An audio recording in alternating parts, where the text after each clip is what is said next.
Welcome back to another episode of Offbeat Adventures. We're standing here on the grade of the former Canadian National Railway's Graham Subdivision. We are nearby to a place called Sistonen's Corner, which is northwest of the city of Thunder Bay, Ontario. And so what we're going to be doing today is we're going to be working our way from this spot right here, which used to be known as Conmee Junction, and we are just going to be working our way just a short distance across the nearby river, which you might be able to be here running across a bridge that linked this section of line, beside which is still an active rail line, to a former piece of rail line, and we'll sort of try to explain all of that. So again, we're at a place called Conmee Junction.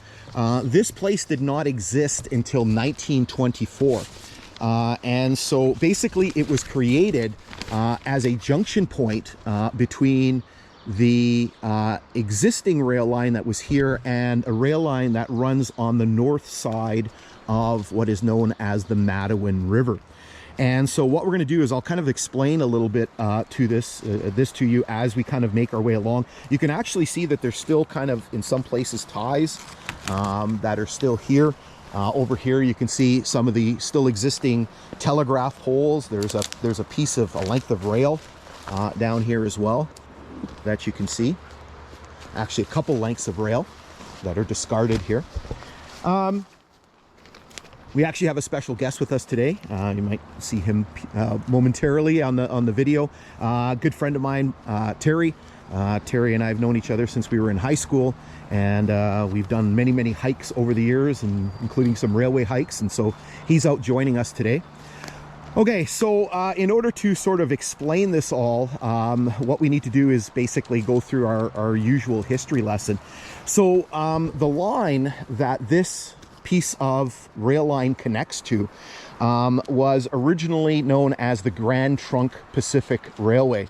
And so the Grand Trunk Pacific was built by the Grand Trunk Railway, which was one of the oldest railway companies in Canada, to basically help create a transcontinental railway. Now, the Grand Trunk Company wasn't particularly keen on building a transcontinental line, and so after many years of kind of going back and forth, negotiating with, groups like the federal government and things like that, they finally agreed on a partnership with the federal government whereby Grand Trunk would build the western portion of a transcontinental railway, everything from Winnipeg to the west coast at Prince Rupert, under the name Grand Trunk Pacific. And the Canadian government would build the eastern portion from Winnipeg to New Brunswick under the name National Transcontinental Railway. Construction began on this particular piece of the railway line, which would become known as the Lake Superior Division, which would essentially give the line access to Lake Superior. So it would run down from a place called Superior Junction, which is just to the east of the modern community of Sioux Lookout, all the way down to what at the time was Fort William, Ontario, which is now Thunder Bay. And so the railway line, so this piece that's beside us here, was built between 1905 and 1908. And so now, unfortunately, what ended up happening was when it came time to, when the whole network kind of opened, there was issues that popped up regarding the Grand Trunk's operation of the NTR, the National Transcontinental System. And so what ended up happening was the Canadian government had to take control and operation of the NTR. And so to do that, they created a new entity. They created what was known as the Canadian Government Railways.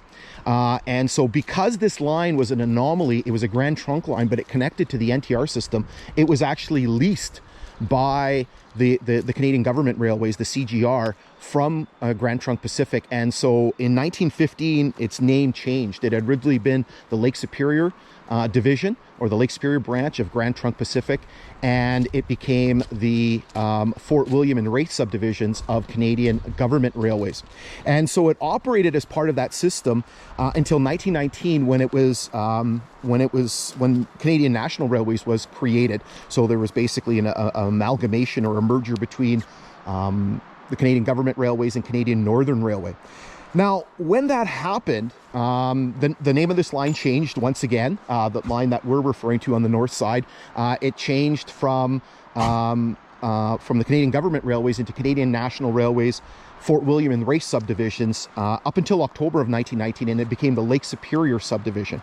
Now, around that time, CN began basically taking a look at all of the rail lines that it had in the area, and they had a bit of an issue because essentially they had two rail lines leaving what is now Thunder Bay and basically coming into this area. You had this line over here, which is still active. And so this originally had been built by the Canadian Northern Railway between 1899 and 1902. This was originally known as the Port Arthur Subdivision. This became the Canadian National Railway's Kashabowie Subdivision. And then the rail line that we're taking a look at is across the river. So what they decided to do is they decided to rationalize the lines. And the discussion for this began around 1921, 1922. I'm going to flash you up a document. Well, maybe we should flash you up a map, first of all, so you can kind of see where we are. And then we're going to flash you up a document here that from 1922, there was a debate in the House of Commons and basically talking about doubling the line, the Kashabowie subdivision, up to this point in order to basically consolidate the lines.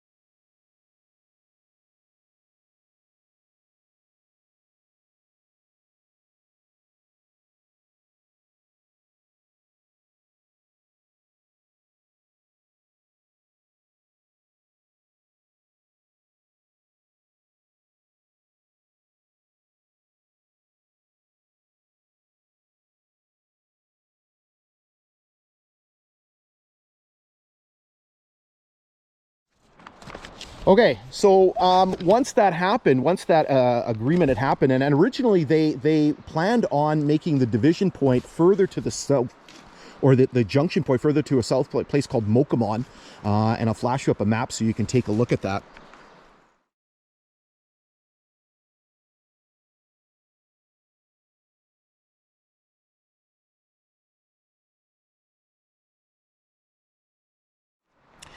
So construction on this junction began in 1924, and so essentially they were going to build this short piece of line on the south side of the river, build a new bridge across the river, and then a short piece of line connecting with the old Grand Trunk line over on the north side of the river. So again, this place became known as Conmee Junction. Okay. And Conmee Junction existed basically from 1924 until 1994 when the line was abandoned. It was a pretty busy place. Basically there was, I don't know what was here. There had to have been some sort of station or some sort of building here. You can see some stuff over on the kind of an open area over here on the north side. Probably water. So sorry, on the south side of the railway tracks, because there was a telegraph station here, and from 1924 to 1952 there was a operator on duty 24 hours a day. So again, some sort of station, some sort of building here at Conmee Junction. Okay, so we're back with a little update to the video. We originally filmed the main part of the video in May of 2024. It is now November of 2025, and the reason why we came back here is we have a fairly significant information update to what was going on in this area. I do have to say a big thank you to Ron, who directed my attention to this. So what we are doing here is we are just to the north of the Kashabowie Subdivision, so the mainline track that is still running. And what we are on here right now is actually the original grade of the Canadian Northern Railway. And so essentially what we're taking a look at here is the fact that this original line did not run past the bridge. So when they rerouted the lines and they built the bridge, what they did was they actually realigned about 2 miles of track. So we are about 9/10 of a mile from Conmee Junction from the bridge. And so what ended up happening is originally the original Canadian Northern Line, okay, which was at first called the Ontario Division, later became the Port Arthur Subdivision. Luna's running around like a nut. Used to come through here and then basically work its way here and actually cross across here and run to the south. There's a ridge that is right here. It used to run south of the ridge and then basically hook back around. So what they did was they essentially straightened out the track here. So they abandoned the line that was running to the south and along with a station by the name of Rowan, and essentially brought the track along the river to be able to hook in to the former Grand Trunk line. And so what I'm going to do is essentially we're going to take a look at a little piece of that line, and then we're going to take a look at the line a little bit further up. And so what I'm going to do right now is I'm going to show you a couple of maps. Actually, I'm going to show you the LiDAR image, and when we get to the other side, I'm going to show you the maps and the LiDAR image again. So right now I'm going to show you the LiDAR image, and you're going to see this piece of track here, and then it basically crossing over to the other side of the the railway tracks and basically going on to the south.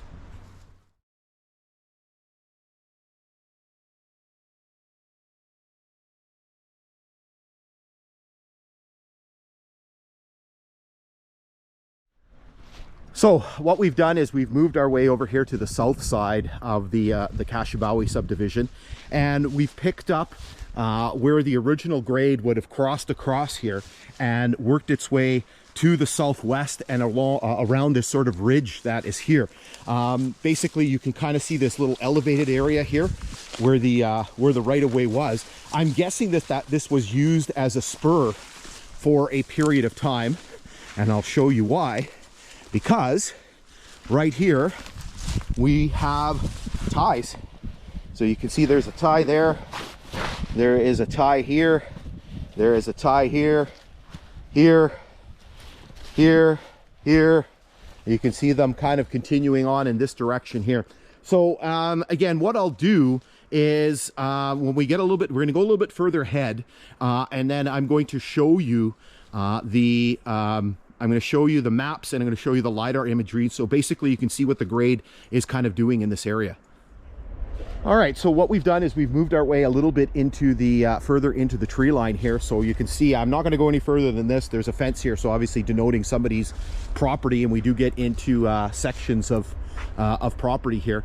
And so essentially the grade would have run this way in kind of a sort of southwesterly direction, and then again looped around this ridge, which you can kind of see forming here. And so what I'll do is I will show you the maps, and again I have to say thanks to Ron for pointing this out. I don't know why I didn't notice this. I didn't notice the symbol shown on the map, both the 1959 map and the 1975 map. You can see the right-of-way of this line shown on there. So I'll show you the maps, and then I'll show you the LiDAR imagery, and you'll see it kind of looping around.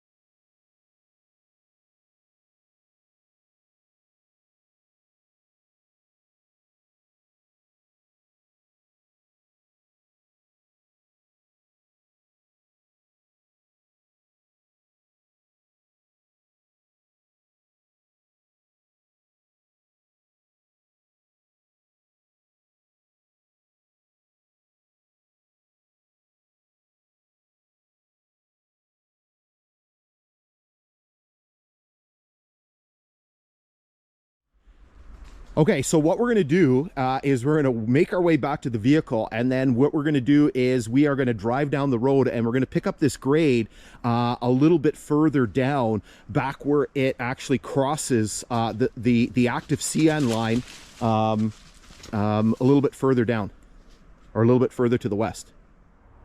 All right, so what we've done is we've moved our way a sizable distance to the west. Where we left off, basically the grade passes through quite a bit of private property, I would imagine.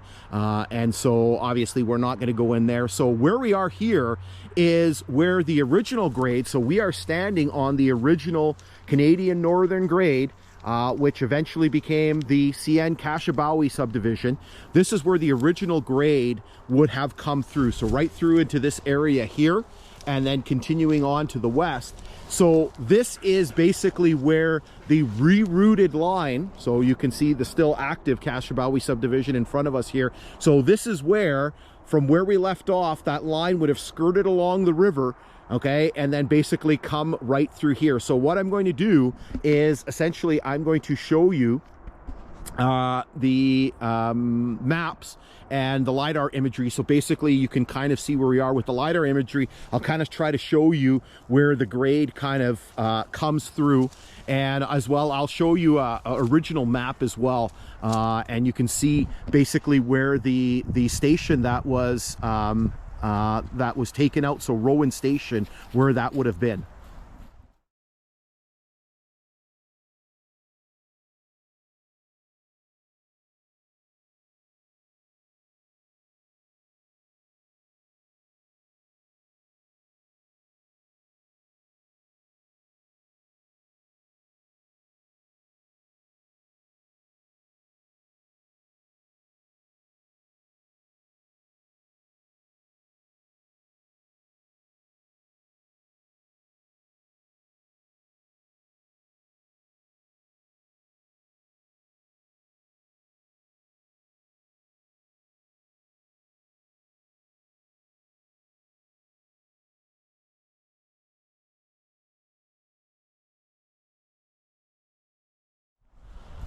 Okay, so what we'll do is we'll just walk our way a little bit down what would have been the original grade here, so to the west.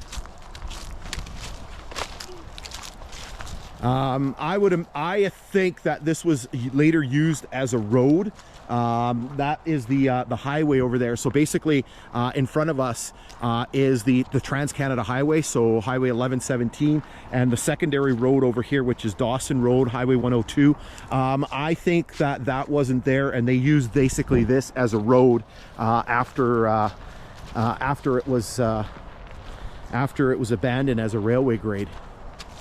Because you can see there's a considerable bit of incline here, because they're trying to basically eventually get it up to the level of where the main highway is. But you can sort of distinctly see it's a railway grade, because you can see kind of the big embankment here.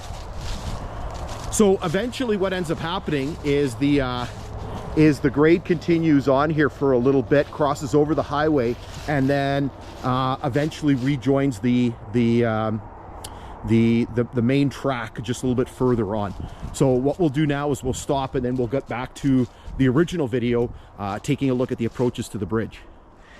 All right, so basically from here, the line kind of goes to the south. You can see some remnants of this new section of line. So over here, I don't know if you can see it through the trees, there's a telegraph pole that's still standing over there. And then over here, we've got some other remnants.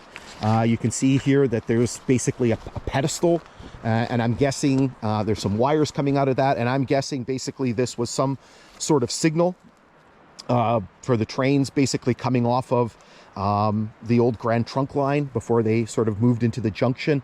So I'm guessing there was some sort of light or some sort of signal that was located here. So what happened is when this piece of line was constructed, you can see, I'm not sure what this is. Something to do with probably the signaling equipment. So in 1923, the name of this line changed, the line that it connects with. So it became known as the Graham Subdivision, which most people know it as.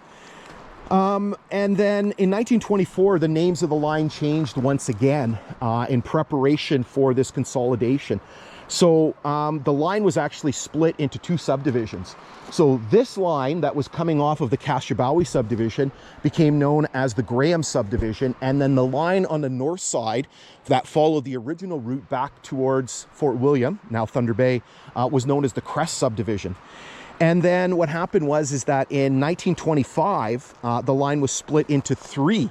The Crest Subdivision on the north side of the river, again, the original grade going back, and then the Graham Subdivision was split into two. It was split into the Wraith Subdivision, which was this portion, and then further to the north would have been the Quorn Subdivision.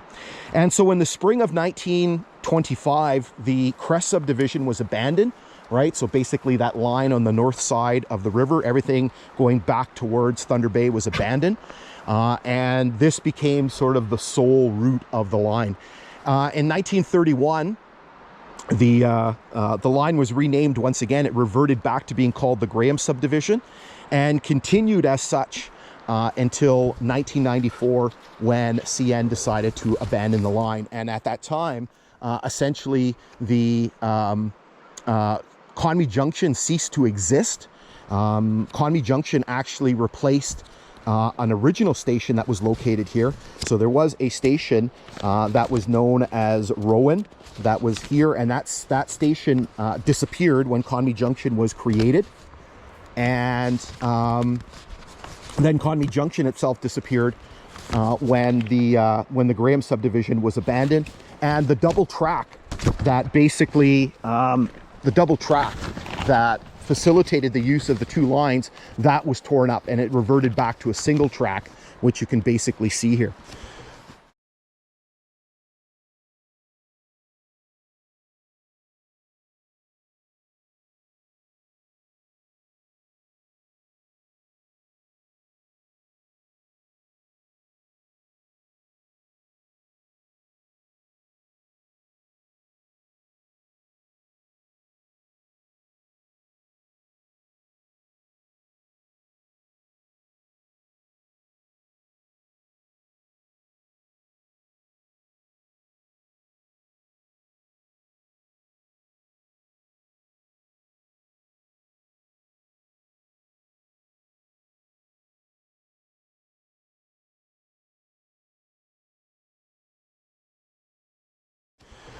Okay, so kind of a long sort of introduction here. What we'll do is flash you up some timetables and things like that, so you can kind of see some of the things that we were referring to. And what we're going to do right now is essentially we're going to work our way across the river on the bridge that you can see in the distance, and we're going to talk about a few things as we move across that.